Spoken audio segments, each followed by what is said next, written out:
জুবিনদাৰ এই মৃত্যু মুখ্যমন্ত্ৰীৰ ভাষাত হত্যা, বিধানসভাৰ মজিয়াত কোৱা হত্যা। এই হত্যাৰ যিসকল দোষী ব্যক্তি আছে সেই ব্যক্তিসকলক কঠোৰৰ পৰা কঠোৰতম শাস্তি বিহিবৰ কাৰণে চৰকাৰে ব্যৱস্থা গ্ৰহণ কৰা নাই। এয়া অৱহেলা নে এয়া কিবা কাৰণত ভয়? মুখ্যমন্ত্ৰীয়ে কৈছিলে যে জুবিনদাক ন্যায় দিব নোৱাৰিলে মোক ভোট দিব নালাগে। জুবিনদাৰ এই মৃত্যু মুখ্যমন্ত্ৰীৰ ভাষাত হত্যা, বিধানসভাৰ মজিয়াত কোৱা হত্যা। এই হত্যাৰ যিসকল দোষী ব্যক্তি আছে সেই ব্যক্তিসকলক কঠোৰৰ পৰা কঠোৰতম শাস্তি বিহিবৰ কাৰণে চৰকাৰে ব্যৱস্থা গ্ৰহণ কৰা নাই।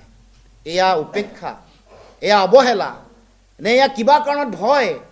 যে যেতিয়াই তেওঁলোকে ফাষ্ট ট্ৰেক কোৰ্টত গোটেই বিষয়টো তেওঁলোকে বিচাৰ প্ৰক্ৰিয়া আৰম্ভ হ'ব, খৰতকীয়াকৈ বিচাৰ প্ৰক্ৰিয়া হ'ব, এই গোটেই প্ৰক্ৰিয়াটোত দুটা কথা আছে। দোষীয়ে তাৎক্ষণিকভাৱে শাস্তি পোৱাৰ সম্ভাৱনা আছে, নতুবা যেনেকৈ তেওঁলোকে জামিনৰ কাৰণে আবেদন কৰা যিটো এপিল এইটো তেওঁলোকে খাৰিজ কৰিছিল, তেওঁলোকে নাইকিয়া কৰিছিল।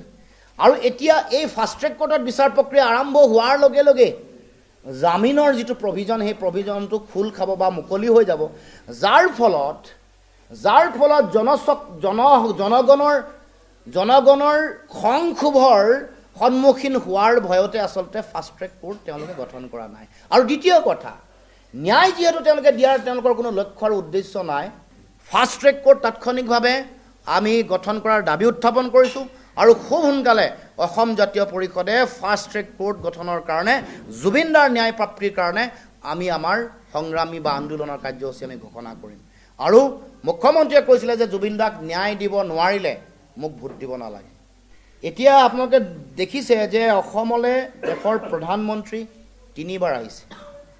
এবাৰ আপোনালোকে দেখিছেনে দেশৰ প্ৰধানমন্ত্ৰীয়ে জুবিনদাৰ যি সমাধি ক্ষেত্ৰ, যিখন জুবিন ক্ষেত্ৰ বুলি আমি কওঁ, তালৈ তেওঁলোকে যাবলৈ এবাৰো সময় নুলিয়ালে। দেশৰ প্ৰধানমন্ত্ৰীয়ে 3বাৰ ভ্ৰমণ কৰোঁতে বহুবাৰ বক্তব্য ৰাখিছে, এবাৰো জুবিনদাৰ নাম স্মৰণ নকৰিলে, শ্ৰদ্ধাঞ্জলি নজনালে। দেশৰ গৃহমন্ত্ৰী অমিত শ্বাহ ডাঙৰীয়া অসমলৈ 3বাৰ আহিছে। 3বাৰ অহাৰ পাছত জুবিন ক্ষেত্ৰলৈ যাবৰ কাৰণে দেশৰ গৃহমন্ত্ৰীৰ 10 মিনিটো সময় নহ'ল। আৰু দেশৰ গৃহমন্ত্ৰী যদি আপুনি চাই, দেশৰ গৃহমন্ত্ৰীৰ বহু বক্তব্য আগবঢ়াইছে। বিভিন্ন ৰাজনৈতিক ব্যক্তি কিনা বেচা এনেকুৱা ধৰণৰ কথা বতৰাবোৰত তেওঁলোকৰ যিটো সহযোগিতা আৰু তেওঁলোকে সেইবোৰৰ প্ৰতি তেওঁলোকৰ যিটো সেইসকল ব্যক্তিৰ লগত কথা বতৰা পাতিবৰ কাৰণে তেওঁলোকৰ যিমান অফুৰন্ত সময় হাঁহি, কিন্তু অসমৰ হাৰ্ট থ্ৰব, আমাৰ জাতীয় জীৱনৰ ধ্ৰুৱতৰা, যিগৰাকী জাতীয় মহানায়ক, সেইগৰাকীৰ সমাধি ক্ষেত্ৰ জুবিন ক্ষেত্ৰলৈ যাবলৈ তেওঁলোকৰ সময় নহ'ল। এবাৰ স্মৰণ কৰিবৰ কাৰণে, শ্ৰদ্ধা সহকাৰে এবাৰ নামটো উচ্চাৰণ কৰিবৰ কাৰণে তেওঁলোকৰ সময়ৰ অভাৱ হ'ল। এইটো উপেক্ষা নহয় নেকি? এইটো জুবিনদাৰ প্ৰতি অৱহেলা নহয় নেকি? এইটো জুবিনদাৰ প্ৰতি অন্যায় নহয় নেকি?